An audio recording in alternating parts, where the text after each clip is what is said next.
کنیم. آزمون و امتحان در زندگی انسان صورتهای مختلفی داره. مشکلات بیماری ها یکی از اونهاست، مخصوصا بیماری فرزند که سختی و فشار روحی اون شدیده و تأثیر زیادی روی آدم میذاره. فرض کنید برای سفری دراز سوار اتوبوس شدین، وسط راه میبینین فرزند دلبندتون مریض شده و تب شدیدی داره. خیلی سخته مگه نه؟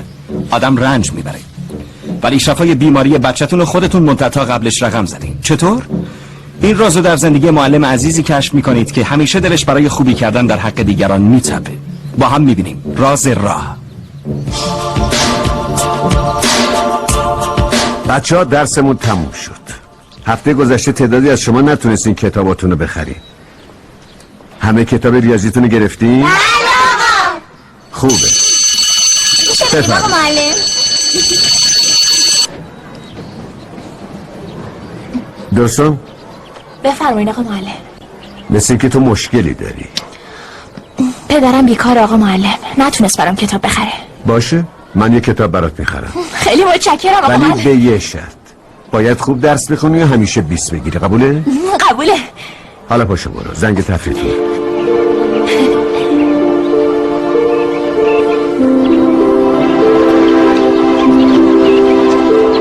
آقا یلدریم. بله. این هفته پسرتون کلاس نبود، چی شده؟ دستم تنگه، نمیتونم شهریه مدرسه رو بدم آقا معلم. شهریه مدرسه رو من میدم چون پسرتون عقب میفته. خدا ازتون راضی باشه آقا معلم. خواهش میکنم.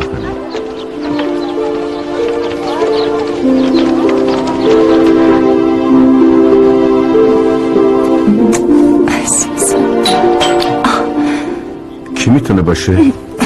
من باز میکنم.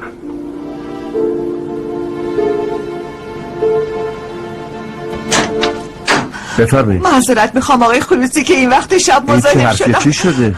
تب شدیدی داره، مریض شده، واسه همین اومدم. ممنون. هوریه خانم. تو مریض شدی؟ هوریه خانم شب بخیر. شب بخیر. چی شده؟ معذرت میخوام این موقع مزاحم شدم. خواهش میکنم. چی شده؟ چرا انقدر ناراحتی؟ پسرم تب کرده، باید ببرمش بیمارستان. هیچ پولی ندارم، به خاطر رضای خدا کمکم کنید. خانم زنگ بزن تاکسی تلفنی فوراً یه ماشین بفرست. باشه آقای خلوصی، بریم پسرم، زودتر برسونیم بیمارستان. الو.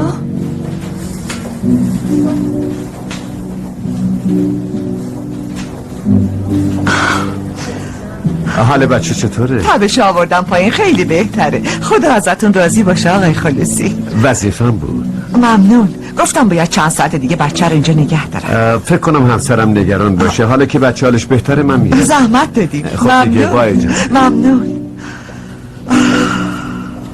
عجب آدم خوبیه. اون آقایی که الان رفتن اینو دادن تا بدم به شما.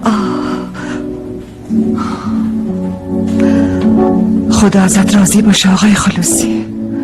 خدا بهت عوض بده آقای خلوصی.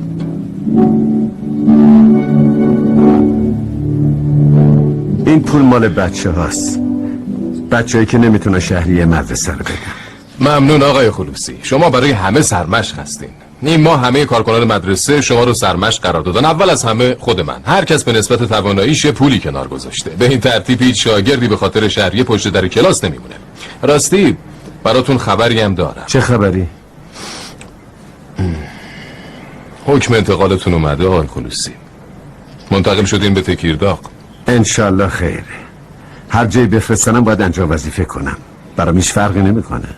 شما اونجا انجام وظیفه میکنین، ولی ما اینجا بدون شما چی کار کنیم آقای خلوصی؟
تب داره.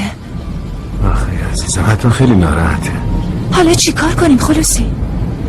اتوبوس وسط را توقف میکنه، میتونیم سوار تاکسی شیم و ببریمش به نزدیکترین درمانگاه. تفلک تبش خیلی بالا رفته.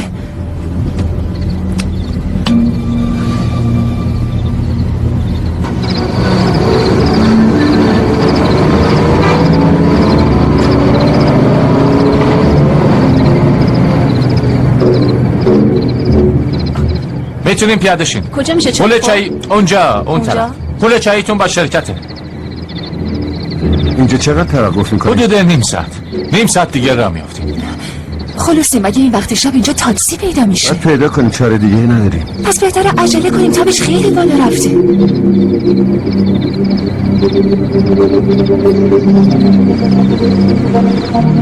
تاکسی.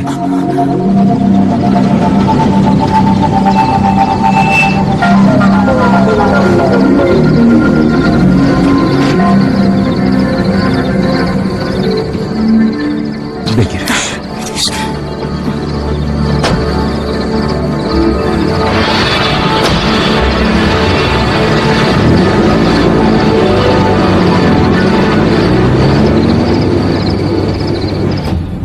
باید ما رو برسونیم به اولین بیمارستان. بچه مریضه، فرصتی نداریم. اتوبوس اون توقف کرد، اگه به موقع برسیم میتونیم باش بریم. تا نزدیکترین بیمارستان 2 ساعت فاصله داریم. تب داره مگه؟ بله. شما از کجا فهمیدی؟ اینجا به من میگن دکتر نورالدین. از صورت برافروخته بچه فهمیدم. میبرمتون به یه داروخانه نزدیکه. ولی داروخانه به درد ما نمیخوره، باید دکتر بچه رو ببینه. بهتره به من اعتماد کنین آقا.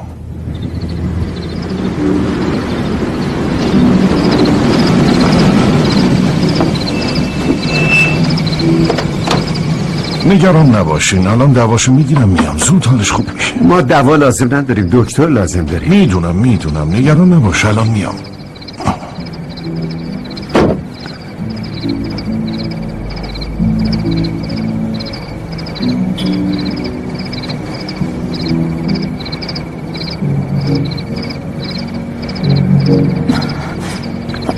خلوصی چطور پیاده شیم بچه یه هوایی بخوره؟ راست میگی.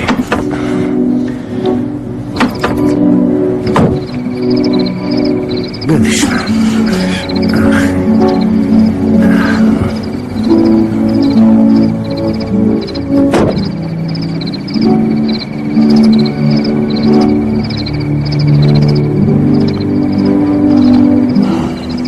بفرمایید. کافیه یه قاشق از این شربت بخوره، حالش خوب میشه. ولی پدر جان درست نیست سر خود بهش دوا بدیم. تبش خیلی بالاست، چطور بدیم بخوره؟ ایشون هم میگن که باشه دکتر. انگار چاره دیگه نداریم.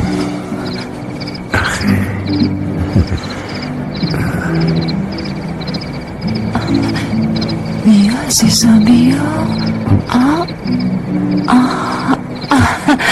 خورد حتما حالش خوب میشه، اینطوری به اتوبوس هم میرسیم.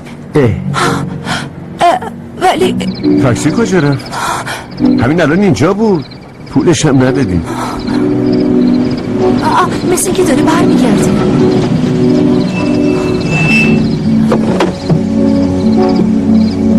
تاکسی میخواین آقا؟ ما با یه تاکسی دیگه اومده بودیم ولی اینجا به غیر از من تاکسی دیگه نمیتونین پیدا کنین. سوارشین، هر جا که میخواین میرسونمتون. آقایی که چند دقیقه پیش ما را آورد پولش هم نگرفت، باید حقشو بدیم. پس کرایه اونم میدیم به شما که بهش بدیم.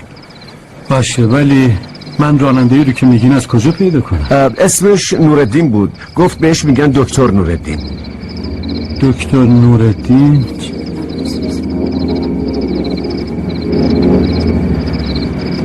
این بود؟ بله خودشه آقا. اون پدر منه.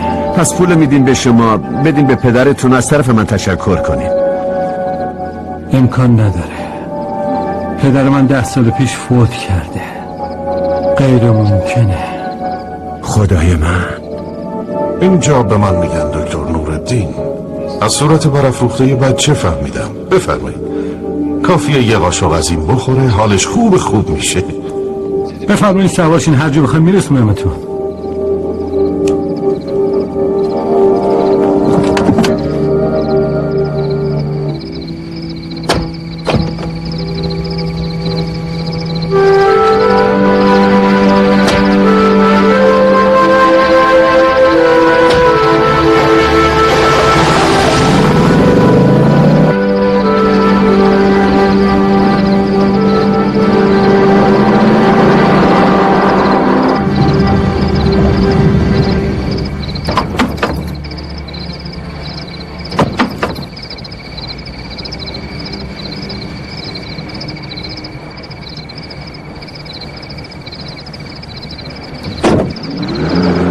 اتوبوس هنوز نرفته، بیشتر از 1 ساعت گذشته. آقای راننده ببخشیم، اشکالی پیش اومده؟ ما فکر کردیم از اتوبوس جا موندیم. نه هنوز 10 دقیقه نشده که توقف کردیم. بفرمایید یه چای قهوه‌ای بخورین. 20 دقیقه وقت داریم. چی بگم؟ واقعا خدا خیلی بزرگه.